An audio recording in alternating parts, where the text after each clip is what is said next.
Hey everybody, it's Rabbit. Welcome to the channel, and today we're going to be looking at an American classic, the M26 Pershing. The M26 Pershing wasn't a tank I liked as much initially, but it has really grown on me, and part of the motivation for doing this video is back-to-back with the Sherman is to show another relatively versatile American medium tank, but also to look at a lot of the problems people have around this battle rating, especially with American tanks, is knowing where to shoot on enemy tanks. So we are going to go into what common weak points you can shoot at to reliably disable or take out common German and Russian tanks. So without any further ado, let's get into it. And the first thing we're going to look at about the Pershing is the armor. The armor on the Pershing is usable, but also kind of has some quirks to it.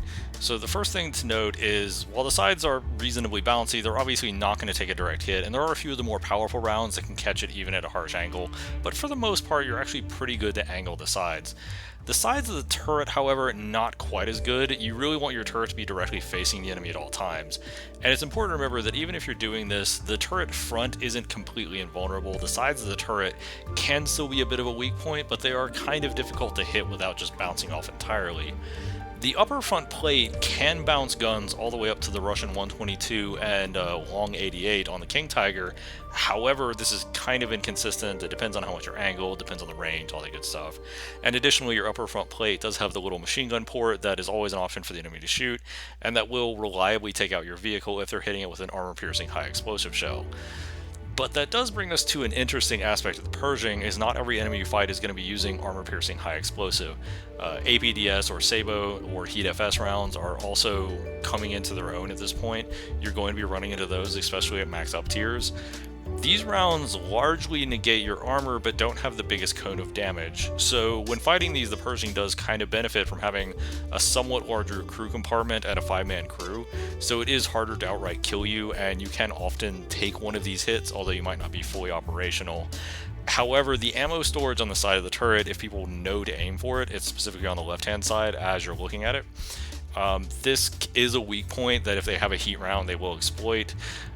But sometimes the heat round will just glance off of it or will fail to pin because it catches at a sharp angle. So this is yet another reason why you either want to keep your turret pointed directly at your opponent, or at the very least you would rather turn it to the left-hand side, not the right-hand side, to make that ammo rack harder to hit.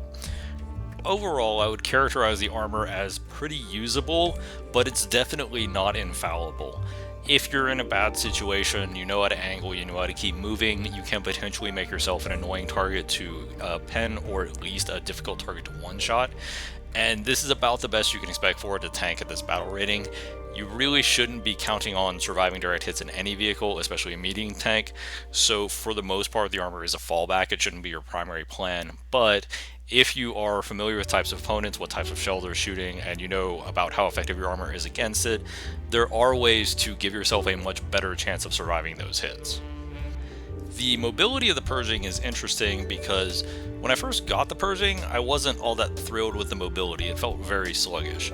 Now, once you get filters, transmission, engine, all the critical mobility upgrades, then the Pershing really starts to come into its own and feel like it's actually reasonably mobile. It's still not exactly going to be tearing up the battlefield, but it does feel like it can get around pretty well, and the reverse gear in particular on the Pershing is quite good, so you can often reverse into situations, and the engine deck is also reasonably obstruction free, so reversing into shots over the engine deck is also pretty viable in situations where you need to do it. And the engine deck is also pretty, like, your engine is pretty good at just absorbing armor-piercing high explosive or even heat rounds, so it's not the worst idea in the world to back into a situation if you know your armor is going to be useless anyway. Wouldn't be my primary plan, but it can be successful. The gun, however, does kind of warrant a lengthier explanation because the American 90mm is still very usable at this battle rating. The problem is that the 90mm is kind of reaching the end of its life to an extent, so you are going to run into vehicles that you're going to struggle with, especially because this is not one of the versions of the 90 that fires heat rounds. You only have the M82 APHE and the APCR shell. Now, you should definitely be maining the M82 APHE round. That is easily the best round on this tank. Some APCRs deal with heavier targets, not the worst idea in the world. You do also have a 50 cal for lightly armored vehicles and airplanes. That's always a nice addition. But in general, the M82 has good angled performance. It has good explosive mass. It will generally one-shot if you can get it into the crew compartments in the correct spot. And that's where we're going to focus the next part of the video on, because I feel like a lot of these common vehicles can give people trouble, and we're going to go into where you should aim on enemies that you will commonly see. So we're going to start by looking at two general shots, and even if you don't know your opponent's armor profile from the side or the rear, these are usually the places you should shoot. There are some exceptions, but not many, and most tanks in the game, almost regardless of battle rating, this is where you should shoot them, from the side or the rear if you get the opportunity. Now, from the side, you want to basically draw a line in the middle of the turret, and then follow that line below where the turret meets the hull, and then go a little bit further down. Your goal here is you want to make sure you're getting under the turret breach so that it can hit the entire turret crew. You also want to get under the turret ring, because sometimes the turret ring can add extra armor and can stop your shell. Ideally, especially with an APHE, you're just trying to get into the crew compartment, so the area of armor behind the road wheels is actually usually the best place to hit it. And this detonation, especially if you're detonating under the turret, will generally take out the entire turret crew, and with a lot of shells, especially M82, it will also kill the two people in the front of the hull as well, the driver and the radio operator. So this is usually when you want to hit it. Now, if the tank is coming out around the corner, you want to wait until you can kind of put the shell right behind the driver slash radio operator, because you don't want the driver or radio operator just eating all of the shrapnel. You want to make sure that you're dropping it right behind them, that way it gets as much of the turret crew as possible, and that increases your likelihood of a one shot, or at the very least disabling all of its critical systems. Now, if we're going into the rear shot, pretty straightforward. You always want to shoot at the rear of the turret, not the rear of the hull. The rear of the hull has things like fuel tanks or engines that will just eat your shell completely.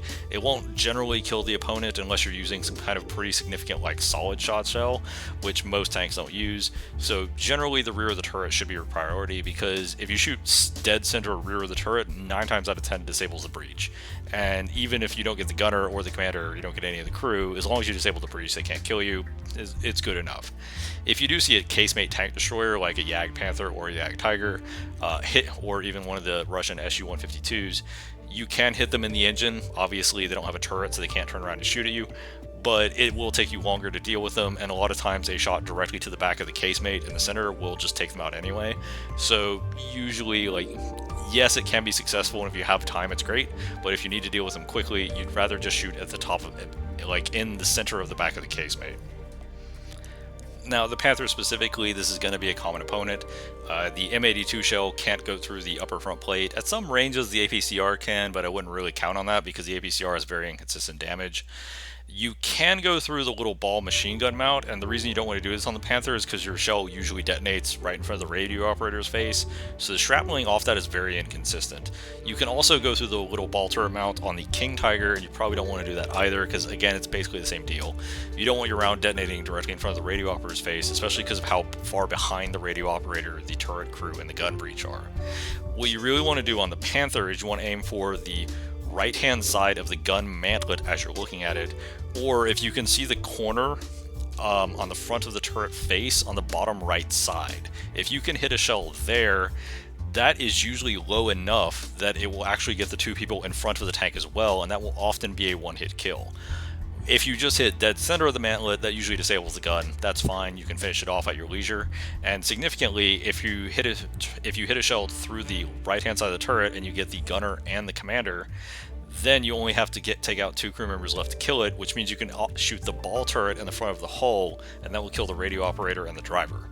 So it's important to kind of count crew, especially when you're dealing with tanks that have 5-man crews, so that you know exactly how many more you need to eliminate that tank once and for all. King Tiger is almost the exact same story from the front. You have the KTP and the KTH. The only difference between them is the King Tiger Porsche has the rounded front, which is actually noticeably weaker and easier to get through. The King Tiger Henschel has the flat front, but with the 90mm you can still get through the flat front, so it's not that big of a deal. So you essentially shoot the same place you shoot the Panther, to the right hand side of the gun, and that should go through, and it should knock out at the very least the gunner and the commander, and you're good to go. If you hit it low enough, it often detonates to a point where it can also hit the 2 crew at the front of the hull as well, which is great. Sometimes you even hit the ammo and the sponsons, but not everybody even takes the ammo and the sponsons. Now, we do get to the Jag Tiger, which is kind of interesting. The Jag Tiger is probably the only German tank where I would recommend you shoot the little ball machine gun. Because the ball machine gun on the left-hand side, there's actually 3 crew members behind that ball machine gun, and also the turret breach is right next to the radio, to the radio operator machine gunner. So oftentimes, even if you don't get that many crew, you knock out the gun almost every time by hitting this part of the tank. But it's also just barely low enough where you often get enough of the crew to outright kill it, and there's also ammo to the left and right, so there's a lot of ways that you can disable or kill a Panther, depending on how your damage goes by hitting that little ball turret. So that's one of those tanks that I would definitely recommend aiming for, but not really so much the others. So last but not least, what we're going to look at is the IS-2 series, and the big thing to note about the IS-2s is that the lower front plate doesn't have a transmission housing behind it like it does with a lot of the American and Russian vehicles. Instead, if you hit the lower front plate, it will just go straight through and kill the entire crew. Now, the lower front plate of the IS-2, some versions of it have track armor, and that track armor is just enough that you can't really pen it at most ranges. So if you see track armor, you shouldn't be aiming for the lower front plate, but if you don't see track armor, that's actually a pretty easy pen and a very consistent one-shot. And this also goes for the KV series if you haven't figured it out with the KVs. KVs also don't have a front mounted transmission. Their lower front plate also isn't quite as thick as the rest of the vehicle. Now, one thing to remember about the IS-2 is that the IS-2 does have a pretty good reverse gear, and a lot of people like to reverse at you with the IS-2. In these instances, you will have to shoot the turret. Fortunately, the turret isn't actually that strong. Much like the German tanks, you're going to want to shoot the right-hand side, right next to the gun. That will go through almost every time, should take out the gunner. Even if it doesn't take out the gunner, it almost always takes out the cannon breach. A lot of times you get the commander as well. However, there's a slightly smaller spot, and that's the cupola on the ISs. If you can hit that, it will generally kill the entire turret crew. Because the IS-3 only has 3 people in the turret, only has 1 person in the hull, that will be a complete knockout. So if you think you can hit that cupola, go for that cupola, because most of the time it will be a one-hit kill. As far as my closing thoughts on the M26 Pershing, I really like the tank. I didn't like it at first when I started playing the tank, but as I started to get more upgrades, specifically the mobility upgrades, and started to learn how I could use the armor effectively and where to aim on certain enemies, I really got the hang for the tank, and I really like its versatility. It feels like the general gun dynamics are quite good. It has good gun depression, it has good traverse speeds. The hull generally moves where you want to relatively quickly, even though it doesn't have the highest top speed, and the armor is very workable, even though it's not super consistent. So it does kind of do basically everything you want, even though, much like the Shermans, it doesn't do that much for you. If you know how to use all of its attributes, you can be really successful in it, but it doesn't have just some idiot-proof aspect that will just carry you through the match. And that's probably one of the reasons why I like it. I like these kind of tanks that you're never fighting them to do what you want, even if they don't really have any handhold features.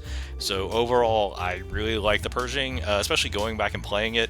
Across 4 games, I ended up going a total of 8-1 KD, won 3 out of the 4. Honestly, really enjoyed getting footage for it.